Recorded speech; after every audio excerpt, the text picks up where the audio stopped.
You had been out of the game a little bit before doing this film. What was it about this project that brought you back? You know, oddly enough, to come back for something like Conan the Barbarian, possibly an interesting choice, you know, like not what one would think. You think it'd be more of a character piece or something. I wanted to do something big that was otherworldly. I had been for 2.5 years when I, you know, took myself out for various reasons. You know, you get bored. And I wanted to do something over the top and extravagant, and I think I did. One of the things I like about your character is she has a pretty awesome fashion sense. Marique, yeah, she's got her whole thing together. It took 3 people to dress me. It was a whole situation. The leather outfits were one piece, connected to the boots, that connected to this. I couldn't sit at lunch. I would just lean against the couch in my trailer. Like, I would like to go back to work, so at least I have a reason for standing. And, you know, 6 hours of prosthetics, the hair, I mean, it all brought it together, though. I loved it. I imagine sort of wearing such an outrageous costume, having that makeup, it probably makes it a little easier to slip into the character. Absolutely. It's a lot more easy to play somebody who is over the top in possibly the best way, I think. I mean, I would make myself laugh. They would say cut, and I would start laughing, just because because it's so evil.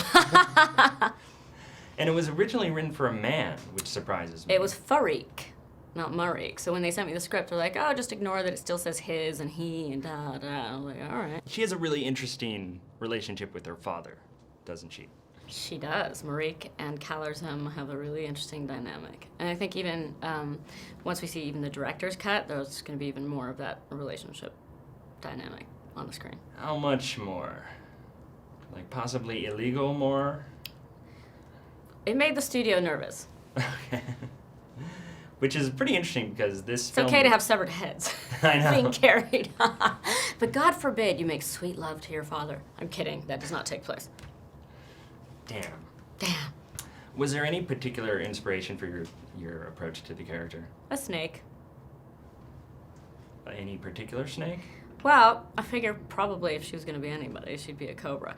But the hands, my claws, I just kind of wanted to kind of mesmerize somebody until he struck. That was about all that was it. The rest was just kind of me. Not me personally, but just I hope not. creating. No. That's what I do. I go around doing that and creating sand warriors in my off time. It's gotta be fun at parties. You know, I am a party favorite. I bet. For many reasons. It was great. I mean, to do something where you start work at 2 in the morning, you know, with the prosthetics, to not be exhausted by the time everybody else gets in and you start your day, because I was having so much fun and because the world that, you know, Marcus and Spell created, you know, that's no mean feat, because usually if you start work at 2 in the morning and going till, you know, 10, 11, 12 at night, you're pretty exhausted. But it's so fun to come to work each day, and so fun after, you know, I took a break for a while to come back into that world and just play. Well, awesome. Well, you were great.